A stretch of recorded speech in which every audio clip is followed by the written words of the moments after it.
খাতনার অনুষ্ঠানে গোশতের পরিবর্তে বারবার ঝোল দেওয়ার কারণে সংঘর্ষে 4 জন আহত হয়েছেন।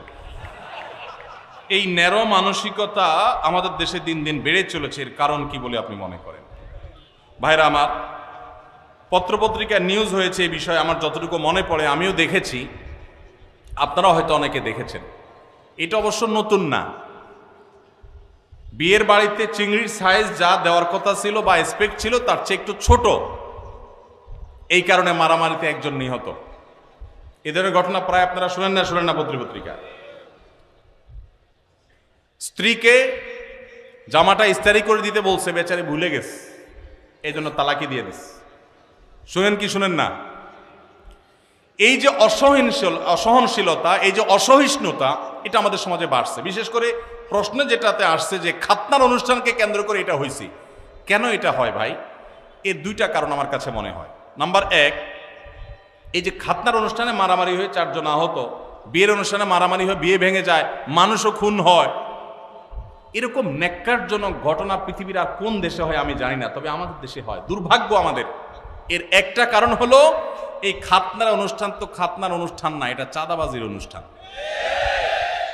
বিয়ের অনুষ্ঠান তো বিয়ের অনুষ্ঠান না, ওইটা আরেক চাঁদাবাজির অনুষ্ঠান। এখন যেই লোকটা 2000 টাকা দামের গিফট নিয়ে আসছে, সে জমা দেওয়ার সময় চিন্তা করছে 2000 টাকা উসুল করতে হবে। এখন খাইতে বসছে, একবার গোশত দিয়া, এরপর বারবার শুধু ঝোল দিয়া বিদায় দেন, তার তো চান্দি গরম হবেই। সে তো আপনার এখানে ইনভেস্ট করছে, এটা তো ব্যবসা। আপনার যেরকম ধান্দা, তারও কি ধান্দা। পৃথিবীর কোন দেশে এই নোংরা নিয়ম আছে আমি জানি না, তবে আমাদের দেশে আছে। আমরা জানি রেস্টুরেন্টে এটা হয়, রেস্টুরেন্ট, ভাড়ার বিনিময়ে আরাম,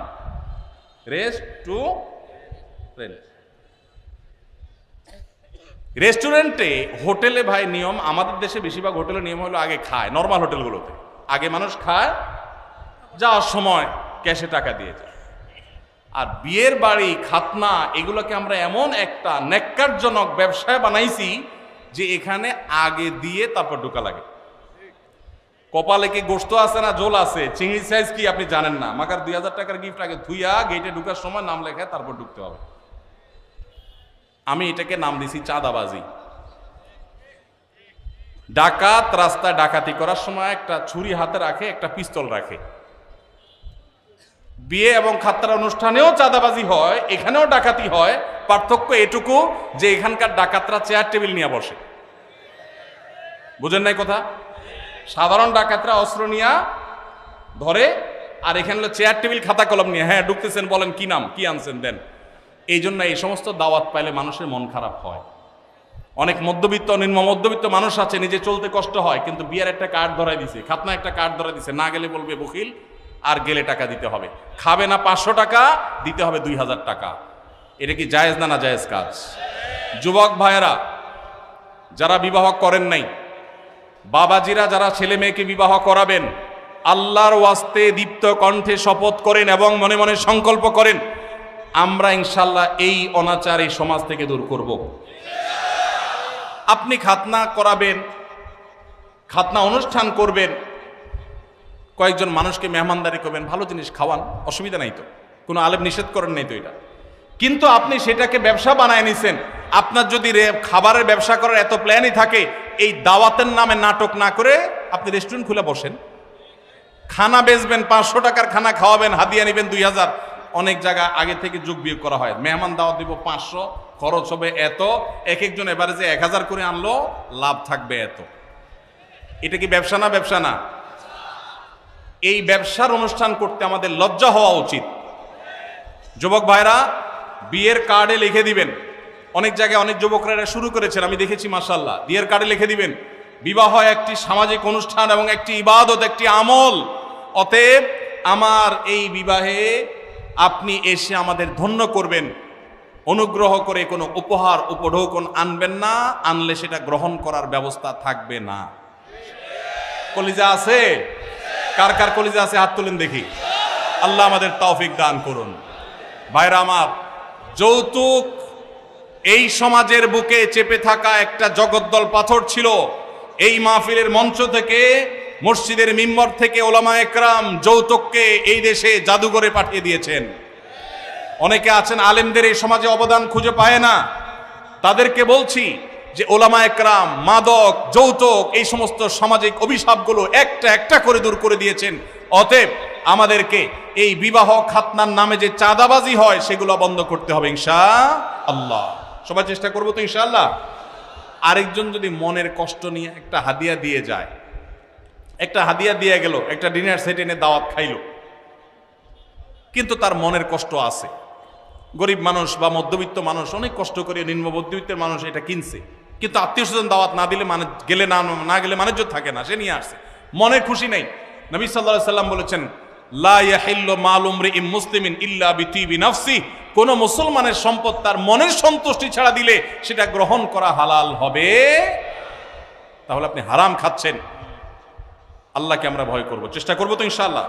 এই যে খাতনান অনুষ্ঠানে মারামারি, বিয়ের অনুষ্ঠানে মারামারি, এর একটা কারণ হলো এইটা যে এটাকে চাঁদাবাজি বানায় নিছেন। এই জন্য জৈসা কারনা ওয়াইসা ভারনা, যেমন করবেন অমন পাবেন। নাম্বার 2, দ্বিতীয় কারণ হলো আমাদের মন মানসিকতাগুলো দিন দিন এত বেশি ভোগবাদী হয়ে উঠছে, আমাদের শিক্ষিতের হার বেড়েছে, মনুষ্যত্বের হার বাড়ে নাই। আমাদের দেশে শিক্ষিত মানুষের হার বেড়েছে, ভালো মানুষের হার বাড়ে নাই, কমেছে। যার কারণে সর্বত্র দেখবেন দুর্নীতি, অপশাসন, অন্যায়, অনাচার ভরে গেছে। এজন্য আমাদের সমাজে, আমাদের শিক্ষা প্রতিষ্ঠানগুলোতে, আমাদের জাতীয় কারিকুলামে, আমাদের স্কুল কলেজে ধর্মীয় শিক্ষা বাধ্যতামূলক করতে হবে। এগুলো আমাদের সন্তানদেরকে মনুষ্যত্ব শিখাবে, নৈতিকতা শিখাবে, আদর্শ শিখাবে। যতদিন আমাদের শিক্ষা প্রতিষ্ঠানগুলোতে, পরিবারগুলোতে দ্বীনের চর্চা ছিল, ততদিন মানুষ এত নিচে নামে নাই আলহামদুলিল্লাহ। এখন দিনদারিতা কমছে, মানুষ পশুত্বকে হার মানিয়ে দিচ্ছে। আল্লাহর ওয়াস্তে আমরা সহনশীলতার চর্চা করব। আমাদের মধ্যে সবর কমে যাচ্ছে, বেসবরই বাড়ছে। নফল আমল করা মানুষ পাবেন, ওয়াজ মাহফিলে আসার মানুষের অভাব নেই, কিন্তু চুন থেকে নুন খসলেই চান্দি গরম হয়ে যায়। ভালো না খারাপ? ভালো না খারাপ? যে নিজের রাগকে সংবরণ করতে পারে না সে কি ভালো মুসলমান? যে রাগকে সংবরণ করতে পারে। আপনি গিয়েছেন একটা দাওয়াতে, অনেক মানুষকে বড় মুখ করে নিয়ে গেছেন, যারা দাওয়াত খাওয়াচ্ছে তারা একটু ছোট লোকই করছে, হয়তো একটু মেহমানদারিতে কমতি করছে, কিন্তু তাই বলে আপনি সেখানে গন্ডগোল, ফাসাদ, ঝগড়া লাগাবেন? আপনার চাইতে নিচু মানুষ তো আরেকজন হতে পারে না। এই জন্য যুবক ভাইরা নিজেদেরকে ধৈর্যশীল বানানোর চেষ্টা করবো তো ইনশাআল্লাহ। কিয়ামতের ময়দানে আল্লাহর কাছ থেকে ব্লাঙ্ক চেকের মাধ্যমে যদি কেউ সওয়াব পেতে চান, ব্লাঙ্ক চেক তো বুঝি আমরা না, কেউ কোনো কাজের বিনিময়ে আপনাকে 2 লাখ, 5 লাখ, 10 লাখ বা কিছু একটা ফিগার দিলেন, এটা এক জিনিস। আরেকটা হলো চেকে সই করে খালি চেক দিয়ে দিছে, অঙ্ক তুমি বসায় নয়, যা খুশি। তো এর চাইতে বড় বিনিময় আর হতে পারে? আল্লাহ রাব্বুল আলামিন কিয়ামতের ময়দানে ব্লাঙ্ক চেকের মতো বিনিময় দিবেন, একটা আমলের বিনিময়। বলবো সেটা কোনটা? আল্লাহ বলেছেন কোরআনে, ইন্নামা ইউওয়াফাস সাবিরুনা আজরাহুম বিগাইরি হিসাব। ধৈর্যশীলদের, যারা নিজেদেরকে সংবরণ করতে পারে, চান্দি গরম হলে উল্টাপাল্টা বলে ফেলে না, করে না, সবসময় সবর করে। সবরের যে 3টা প্রকার আছে, ইবাদত করতে গিয়ে সবর, পাপ কাজ ছাড়তে গিয়ে সবর।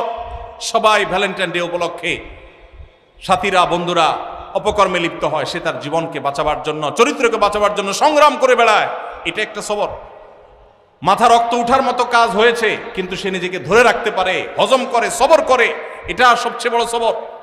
তো এই যে সবর যারা করে, আল্লাহ বলেছেন ইন্নামা ইউওয়াফাস সাবিরুনা, ধৈর্যশীলদেরকে বিনিময় দেয়া হবে আজরাহুম বিগাইরি হিসাব, কোনো হিসাব ছাড়া, ব্ল্যাঙ্ক চেক। আল্লাহ আমাদেরকে ধৈর্যশীল হওয়ার তৌফিক দান করুন। নামাজি মুসলমান পাবেন, দাড়ি লম্বা আলা মুসলমানও পাবেন, জুব্বা টুপি আলা মুসলমানও পাবেন, আলেম মুসলমানও পাবেন, কিন্তু ধৈর্যশীল মুসলমানের সংখ্যা অনেক কম, অনেক কম। আল্লাহ আমাদের ধৈর্যশীল হওয়ার তৌফিক দান করুন।